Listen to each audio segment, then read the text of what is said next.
Assalamualaikum warahmatullahi wabarakatuh. Perkenalkan, nama saya Valen Dwi Anggraini dengan nomor NPM 21510201116, Prodi Perbankan Syariah kelas C, semester 3. Video ini saya buat untuk memenuhi tugas mata kuliah Fikih Muamalah dengan dosen pengampu Ibu Gina Ulfah. Video ini berisikan materi tentang MLM, franchise, dan juga saham syariah. Yang pertama adalah MLM, atau biasa disingkat menjadi atau merupakan singkatan dari multi-level marketing, pemasaran multi tingkat, yaitu sistem pemasaran melalui jaringan distribusi yang dibangun secara berjenjang dengan memposisikan pelanggan perusahaan sekaligus sebagai tenaga pemasaran. Dengan kata lain, MLM adalah sebuah metode pemasaran barang atau jasa dari sistem penjualan langsung melalui program pemasaran berbentuk lebih dari satu tingkat, di mana mitra usaha mendapatkan komisi penjualan dan bonus penjualan dari hasil penjualan barang dan jasa yang dilakukannya sendiri, dan anggota jaringan di dalam kelompoknya. Praktek MLM atau cara kerja bisnis MLM ini menurut The Balance yaitu bisnis MLM bekerja dengan merekrut anggota baru untuk menjual produk. Pemasukan yang didapat nantinya dapat berbentuk komisi yang besarannya sudah disepakati. Besar kecilnya komisi tergantung pada penjualannya. Contoh bisnis MLM konvensional di Indonesia ada banyak sekali yang dijalankan oleh perusahaan, baik yang terkenal maupun tidak. Berikut adalah beberapa contoh dari bisnis MLM yang masih bertahan hingga sekarang di Indonesia. Yaitu yang pertama adalah ada Oriflame. Oriflame merupakan sebuah perusahaan kosmetik yang berasal dari Swedia dan berdiri sejak tahun 1967 dengan menerapkan sistem bisnis MLM dan pemasaran produk-produknya dan mendapat peroleh omset sebesar 1,5 miliar dolar Amerika. Sedangkan yang kedua ada Tupperware. Tupperware sendiri merupakan sebuah perusahaan yang berproduksi kotak penyimpanan makanan maupun minuman. Perusahaan ini terpusat di Orlando, Amerika, dan telah berdiri sejak tahun 1948. Brand Tupperware ini banyak digunakan oleh ibu-ibu di Indonesia, serta dikenal sebagai salah satu produk yang berkualitas dengan harga yang cukup mahal. Sebagai salah satu produk yang berkualitas dengan harganya cukup mahal. Bisnis praktek MLM menurut syariah yang ada di Indonesia yaitu bisnis jual beli dengan adanya saling menguntungkan satu sama lain antara pihak pembeli dan juga pihak penjual.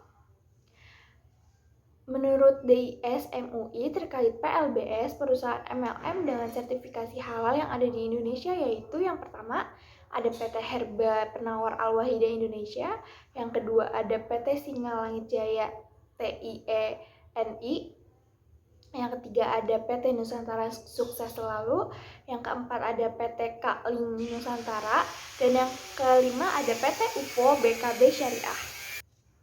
Nah, perbedaan antara MLM syariah dan MLM konvensional yaitu yang pertama adalah secara organisasi.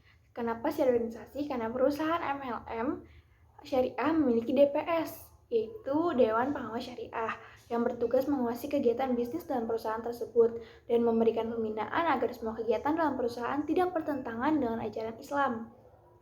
Pengawasan ini meliputi produk yang akan dijual, promosi, marketing plan, dan kegiatan-kegiatan seremonial yang terdapat dalam perusahaan. Dan yang kedua adalah MLM syariah sebagai the true MLM, memiliki orientasi bisnis menjual produk berupa barang, bukan pada merekrut anggota. Contohnya pada PT Kakling. Apabila seorang mitra dapat merekrut 1 juta downline, namun tidak melakukan penjualan produk apapun, maka member yang merekrut tersebut tidak akan memperoleh bonus apapun. Dan yang ketiga adalah produk yang dijual merupakan produk-produk yang layak atau halal dikonsumsi secara syariah Islam. Untuk produk yang masuk kategori makanan atau minuman, harus mendapatkan sertifikasi halal atau label halal. Dan yang keempat adalah sistem pembagian bonus kepada member dan marketing plan bisnis. Perusahaan harus terbebas dari hal-hal yang diharamkan. Utamanya adalah unsur maisir atau judi, goror, dan riba. Kemudian yang selanjutnya adalah franchise. Menurut Permendak nomor 71 tahun 2019, franchise atau waralaba adalah hak khusus yang dimiliki oleh orang, perseorangan, atau badan usaha terhadap sistem bisnis dengan ciri khas usaha dalam rangka memasarkan barang atau jasa yang telah terbukti berhasil dan dapat dimanfaatkan atau digunakan oleh pihak lain berdasarkan perjanjian waralaba. Sedangkan menurut Kamus Besar Bahasa Indonesia (KBBI), waralaba atau bisnis franchise memiliki arti kerjasama dalam bidang usaha dengan bagi hasil sesuai dengan kesepakatan yang mencakup dengan hak kelola serta hak pemasaran. Secara umum, bisnis franchise adalah bentuk kerjasama usaha antara pemilik merek dagang, produk, serta sistem operasional kerjasama. Ini didelegasi kepada pihak kedua yang berhak mendapatkan izin untuk pemakaian merek, produk, serta sistem operasional dalam menjalankan sebuah usaha. Kemudian praktek atau cara kerja bisnis franchise itu sendiri merupakan cara menjalankan bisnis dalam mendistribusikan atau memperluas barang ataupun jasa menggunakan dagang. Sebagai pelaku bisnis nantinya ada yang berperan sebagai pemegang franchise setelah membayar royalti dan biaya awal kepada pihak pemilik merek franchise tersebut. Praktek franchise dalam prakteknya yaitu ada produk franchise, di mana penerima hanya bertindak mendistribusikan produk dari partnernya. Yang kedua ada processing of manufacturing, di mana pemberi hanya memegang peranan memberi, yaitu bagaimana suatu proses produksi. Kemudian ada juga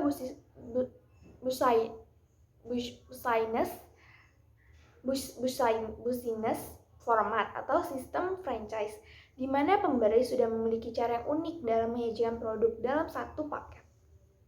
Kemudian yang keempat ada group trading franchise, yaitu pemberian hak untuk mengelola toko-toko grosir maupun pengecer. Contoh franchise atau waralaba syariah yang ada di Indonesia yaitu yang pertama waralaba syariah bakso kota Cakman. Yang kedua ada waralaba syariah minuman mangga, yaitu contohnya Mango Jack. Yang ketiga ada waralaba Jasuke. Sedangkan contoh franchise atau waralaba konvensional yang ada di Indonesia yaitu yang pertama waralaba produk, sebuah franchise yang memberi lisensi pada mitranya untuk menyalurkan produk yang ia produksi berupa produk fisik. Contohnya yaitu Coca-Cola, KFC, McDonald's, Chatime, Texas, dan juga si Boba. Yang kedua ada waralaba jasa, sebuah franchise yang memberi lisensi pada mitranya untuk menyalurkan produk yang ia produksi berupa produk jasa. Contohnya adalah agen travel, studio foto, lembaga pendidikan, dan asuransi. Yang ketiga adalah waralaba campuran, yaitu sebuah franchise yang memberi lisensi pada mitranya untuk menyalurkan produk, jasa, ataupun barang berupa fisik. Contohnya yaitu Salon Irfan Gunawan yang menjual jasa perawatan kecantikan dan Salon Rudy yang menjual jasa tata rambut dan produk perawatan kulit. Kemudian yang selanjutnya adalah pembahasan tentang saham syariah. Saham syariah adalah sertifikasi yang menunjukkan bukti kepemilikan perusahaan. Saham syariah memiliki karakteristik sesuai syariah Islam. Saham terbentuk perseroan terbatas atau PT. Saham syariah bentuk dari saham yang memiliki ciri kontrol yang ketat dalam kehalalan. Praktek saham syariah dapat dilihat pada praktek jual beli saham syariah di galeri investasi, di mana sistem jual beli yang digunakan adalah sistem jual beli dengan cara tawar-menawar sehingga mencapai akhir yang diinginkan, harga, dan dilakukan dalam satu perikatan. Modal yang secara jelas menghalalkan jual beli saham dan dilakukan saham syariah sepanjang kegiatan yang dilakukan sesuai dengan syariat Islam dan tidak bertentangan dengan larangan yang ditentukan oleh hukum Islam. Macam-macam syariah itu ada dua, yaitu saham biasa, common stock, yaitu Common stock adalah saham yang menempatkan pemiliknya paling terhadap pembagian dividen dan hak atas harta. Kemudian yang kedua adalah saham preference, yaitu saham dengan karakteristik gabungan antara obligasi dan saham biasa. Kemudian selanjutnya adalah mekanisme dan syarat saham syariah. Yaitu yang pertama adalah jenis bisnis, yaitu harus bisnis yang sesuai dengan prinsip syariah, tidak ada riba, gharar ataupun